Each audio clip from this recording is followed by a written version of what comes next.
O Senhor esteja convosco. Proclamação do Evangelho de Jesus Cristo segundo Mateus.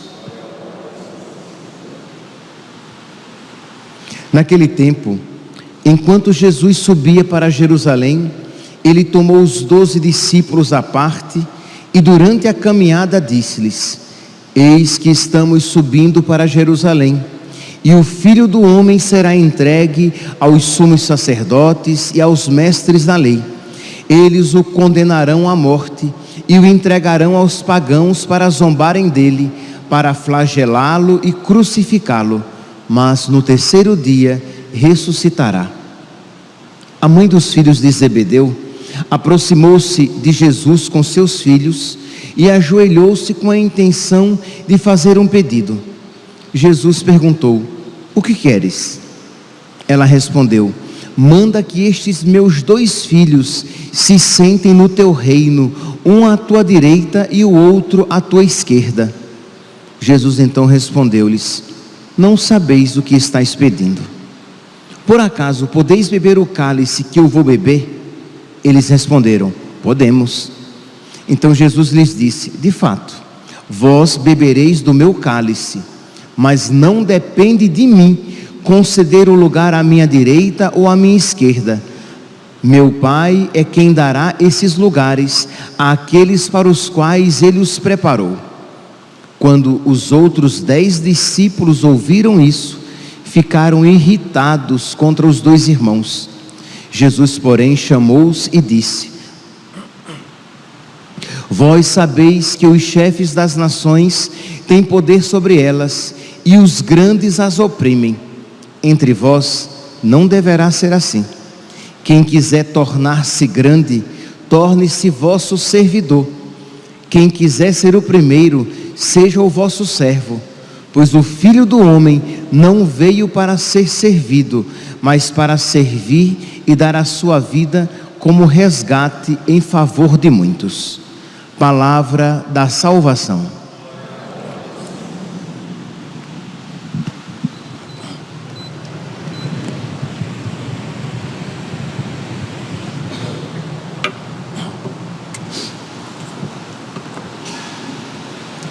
Caríssimos irmãos e irmãs, nós estamos no terceiro sermão, no terceiro anúncio da paixão. Jesus, aqui, já pela terceira vez, ele está falando que ele vai morrer, que ele será perseguido, que ele será maltratado, que ele vai ser flagelado, que ele vai morrer e ao terceiro dia ele ressuscitará. Quando Jesus falou isso pela primeira vez, Pedro ficou escandalizado, repreendeu Jesus, dizendo: Senhor, que isso não te aconteça. Chamou Jesus à parte e o repreendeu. Quando Jesus falou isso pela segunda vez, não foi suficiente. Os discípulos não compreenderam e discutiam entre si quem era o maior entre eles. Aqui então, pela terceira vez, Jesus fala e diz que a mãe dos filhos de Zebedeu, isto é, instigada pelos filhos, a mãe foi, coitada, foi empurrada, mas eram os filhos que queriam. Ela poderia querer também, ok, levada pela visão, pela mentalidade mundana de querer sempre uma vida confortável, segura, financeiramente estabilizada. Isto é, não há em si, não há nenhum mal nisso, mas o problema é que, não obstante Jesus falasse, quer dizer, ao mesmo tempo, enquanto Jesus falava sobre morrer, sofrer, se sacrificar, eles estavam ligados simplesmente nessa visão de satisfação dos desejos naturais. Então, pela terceira vez, Jesus fala, vocês ouviram, Jesus subindo para Jerusalém, ele disse que o Filho do Homem, ele será entregue aos sumos sacerdotes, aos mestres da lei, eles o condenarão à morte e o entregarão aos pagãos para zombarem dele, para flagelá-lo e crucificá-lo, mas no terceiro dia ressuscitará. E vem então a mãe dos filhos de Zebedeu, pedindo que coloque os seus filhos, um à direita e o outro à esquerda, isto é, que eles tenham um posto de honra, que eles tenham segurança no reino de Jesus. Recordemos que a compreensão de então era um reino de glória, que Jesus seria ele iria restaurar o trono de Davi, mas numa linguagem militar, numa linguagem humana, numa linguagem que isso significava glória, honra, poder, dinheiro, status. Então, é claro que a mãe quer os dois lugares. E quando os outros 10 ouviram isso, não é que eles disseram: nossa, que coisa feia, Jesus falando de cruz, e esses dois querendo glória. Não! Os outros 10 ficaram com raiva, porque, nossa, eles chegaram primeiro, e pediram até que a mãe pedisse, quer dizer, foram mais espertos do que nós, porque estavam todos querendo a mesma coisa. Meus irmãos, existe algo de errado aqui. Ou Jesus é um péssimo pregador, um péssimo professor, um péssimo mestre, que não conseguiu passar adequadamente a mensagem. E nós sabemos que isso não é verdade. Ele é Deus, Deus feito homem. Ele é o melhor pregador. Ele ensina com maestria. Ele é o mestre por antonomasia, por excelência. Então, se Jesus ensinou com toda a clareza necessária, se Jesus não só ele é um mestre sábio, mas ele é um mestre santo, ele é santíssimo, isto é, existe inclusive o efeito, a ação da graça, que imagine, meus santos, uma coisa, um parênteses, é você escutar a pregação de um padre sábio, já é bom. Agora imagine você escutar a pregação de um padre sábio que é santo. Nossa, é infinitamente melhor, porque ele atinge não apenas o intelecto, mas tem toda a ação da graça, que pode sobrepujar aquilo que a sua sabedoria já, digamos, alcança. Então nós estamos falando de Jesus, do Verbo encarnado, do Filho de Deus feito homem. Mas nem as suas palavras foram suficientes por causa da dureza do coração dos seus discípulos. Meus irmãos, Jesus, Deus, Ele não derruba as portas. Deus, eis que eu estou à porta e bato. Se você abrir, eu entro e ceio contigo. Isto é, Jesus, ele não nos violenta. O diabo sim, ele toma posse da alma de uma pessoa fica possessa. Ninguém fica possesso de Deus, porque Deus respeita a nossa liberdade, porque Deus quer ser amado por nós, não quer que nós sejamos fantoches, marionetes, mas Deus quer, com a nossa liberdade, entrar no nosso coração e fazer uma obra nova. Então, meus irmãos, não obstante os 3 discursos, os 3 ensinamentos de nosso Senhor, o coração dos apóstolos estava ainda os seus corações estavam ainda muito ligados às coisas do mundo, à visão, ao desejo das coisas terrestres, a uma visão imanente, isto é, a uma visão ligada apenas às coisas do aqui e do agora, de modo que eles não compreendiam por culpa própria, não por falta de capacidade do mestre que lhes ensinava.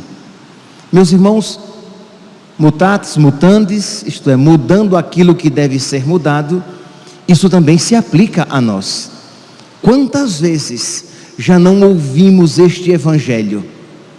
Quantas vezes a palavra de Deus nos foi anunciada e nós insistimos em ficar fechados em nós mesmos, nos nossos egoísmos, nos nossos gostos, nos nossos pensamentos, e não queremos ser transformados por Cristo, transformados pela palavra de Cristo. Nós conhecemos a palavra de Deus, e quantas vezes nós, embora intelectualmente conheçamos a palavra de Deus, embora intelectualmente saibamos que os nossos gostos, os nossos apegos, os nossos sonhos não se adequam à palavra de Deus, nós persistimos em nos segurar à nossa vontade e em não nos deixar mudar pela palavra que nos convida à transformação. Porque talvez alguém acompanhando pelas redes sociais possa dizer: mas eu não conhecia que esta é a vontade de Deus para mim. Mas eu acho muito pouco provável que alguém aqui nesta assembleia isso possa dizer. Nós conhecemos a mensagem de Deus, nós sabemos que Jesus disse: quem quiser me seguir, renuncie a si mesmo, tome a sua cruz e me siga. Nós sabemos, nós conhecemos esta palavra, que no final Jesus vai dizer que no mundo é assim, todo mundo procurando satisfazer os seus desejos primários, todo mundo procurando satisfazer os seus desejos naturais, todo mundo com os olhos voltados para este mundo. Mas entre vós não deve ser assim. Nós devemos estar com os nossos olhos voltados para Deus, com os nossos olhos voltados para as promessas de Deus, e por causa disso nós devemos então organizar os nossos desejos, os nossos sonhos, os nossos projetos. Do que é que nós precisamos? O que foi que aconteceu para que esses discípulos tão carnais, e por carnais aqui compreenda aquela pessoa que busca as suas necessidades primárias: comer, dormir, conforto, beleza, saúde, dinheiro, status. Como é então que estes discípulos, que estavam com os olhos tão voltados para isso, e apenas isso, eles são transformados? Eles foram transformados pelo Espírito Santo. Quando Jesus, com a sua paixão, morte e ressurreição, lhes concede o dom da Páscoa, o dom do ressuscitado: recebei o Espírito Santo, e soprou sobre eles. Toda aquela palavra outrora ouvida começa a tomar vida em seus corações. Todo aquele ensinamento intelectualmente aprendido se torna vivo espiritualmente e capaz de mover as suas ações. Não era apenas um conhecimento inócuo, que não tinha uma incidência na vida prática, mas um ensinamento vivo, um ensinamento quente, um ensinamento de fogo que abrasou os seus corações. E é isso, meus santos, o que nós precisamos pedir a Deus, que Ele incendeie os nossos corações. Pedir o Espírito Santo, mas pedir com fé. Pedir o Espírito Santo, mas pedir com consciência de que sem o Espírito Santo, que torna vivo o ensinamento de Cristo em nós, diria até mais, sem o Espírito Santo, que torna Deus vivo em nós, isto é, Deus atuante em nós, sem o Espírito Santo, nós nada podemos fazer. Iremos conhecer a palavra de Deus, iremos conhecer o ensinamento de Cristo, mas ele se tornará para nós um peso, um fardo insuportável, algo impossível de ser vivido, algo exigente por demais.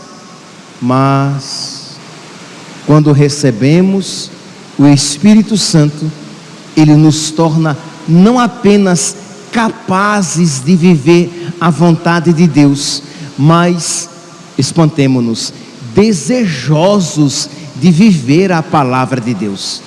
Nós não apenas nos sentiremos capazes de colocar em prática o que Deus nos pede, mas nós sentiremos necessidade de colocar em prática o que Deus nos pede, porque o amor estará aceso, vivo em nós.